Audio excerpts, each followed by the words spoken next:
मूं जंग वतन लाइ जोटी आ मखदूम बिलावल मोटी आ कावेरिन सां वेरांद कयूं थो रात के अॼु भिट धणी। मुंहिंजा क़ाबिल एहतराम असांजा मोहसिन साईं चीफ जस्टिस ख़ान परवेज़ ख़ान साहब ऐं असांजे मरकज़ी चेयरमैन असांजे पार्टी जो सदर साहब बा असलम ख़ान चांग साहब ऐं ॿिया जेके मरकज़ी उहिदेदार बाडी में दोस्त साईं मोहम्मद ख़ान चांग साहब बदीन खां ऐं साईं जिन बदीन तहलके जा उहिदेदार ऐं हिते जा असांजा मेज़बान असीं त आयल महिमान आहियूं तव्हांजा साईं निसार वारा ऐं हिते जा पके जा दोस्त सभिनी दोस्तनि खे अस्सलाम वालेकुम जी असीं साईं हिन वक़्तु ही जेको काफ़िलो घणो टाइम खां वठी जेको अञा सम्झो त असां पंहिंजो वजूद विञाए वेठा हुआसीं, पंहिंजी सुञाणप ख़तमु करे चुका हुआसीं। हिकिड़ी शइ जो आउं ज़िक्र कंदो हलां, असां बार बार हालांकि पढ़ियल लिखियल आहियूं, एडवोकेट बि आहियूं, मेडिकल बि आहियूं, हाणे साईं बि वेठो आहे। असां हिकु क़ौम न आहियूं, असां हिकु ज़ात आहियूं। ख़ासि इहो ख़्यालु रखियो वञे, असां हिकु ज़ात आहियूं। क़ौम असांजी पूरी सिंधी क़ौम आहे, असां हिकिड़ी बिरादरी आहियूं। तंहिं करे इहो जेको वर्ड बार बार असीं ॻाल्हायूं था त असां चांग क़ौम आहियूं, असां चांग हिकु ज़ात आहियूं, हिकु क़बीलो आहियूं। क़बीला नंढनि नंढनि हिकिड़नि पाड़नि में थींदा आहिनि ऐं उन्हनि खे ज़ातियुनि जा नाला ॾींदा वेंदा आहिनि। असां ज़ात आहियूं चांग। सो इहा हिकिड़ी पाण मंझि मिसप्लेस थिए थी, सो इनखे दोस्त इनशाला करेक्शन कंदा। साईं वारा शाइरनि घणो करे इनखे वधीक सम्झंदा हूंदा त क़ौम ऐं ज़ात में वॾो फ़र्क़ु हूंदो आहे। ऐं ॿी ॻाल्हि त असां हिन वक़्तु तक़रीबन जेको हिकु बाडी जेका असांजी नई आई मर्कज़ असांजो हाणे हाणे चूंडियो, पोइ असां बदीन जी चूंड कई, उन खां पोइ असां पके आयासीं।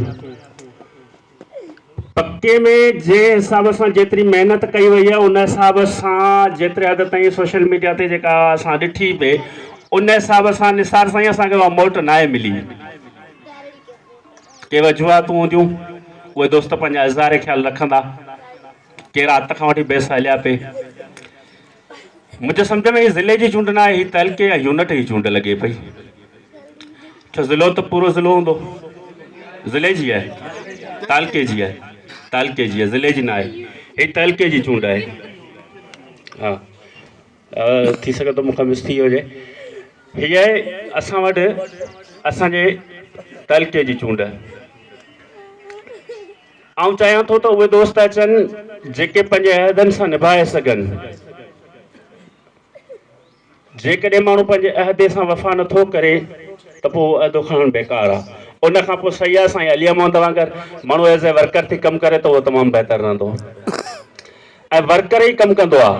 अहदा त मिड़ई हिकिड़ी शनाख़्त हूंदा आहिनि त बाबा ही फलाणो अहदो आहे।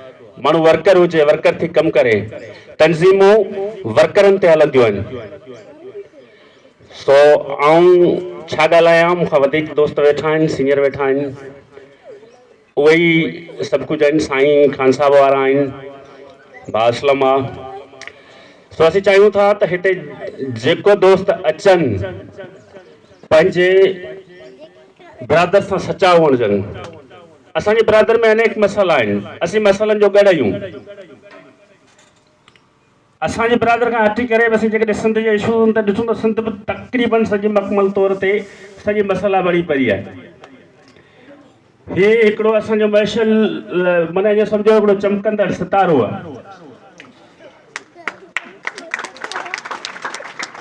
ऐं चंड त असांजो साईं आहे। असां चाहियूं था त असां हिननि जी मालिकी कयूं, हिननि जी वारसी कयूं। जॾहिं असां पाण हिननि जी मालिकी कंदासीं त हे असांजी मालिकी कंदा। सो उन लाइ सभिनी दोस्तनि जूं लख महिरबानियूं। ऐं आऊं हिते जेके हाणे दोस्त आउं त चाहियां थो त इलेक्शन में अची जेको सो अचनि, सिलेक्शन न थी आहे, उहे दोस्त अचनि जिन खे असांजा हे सभु दोस्त चूंडे अॻियां आणियूं। जेके ईंदा उन्हनि खे आउं एडवांस में मुबारकूं ॾेई थो छॾियां। महिरबानियूं लख थोरा।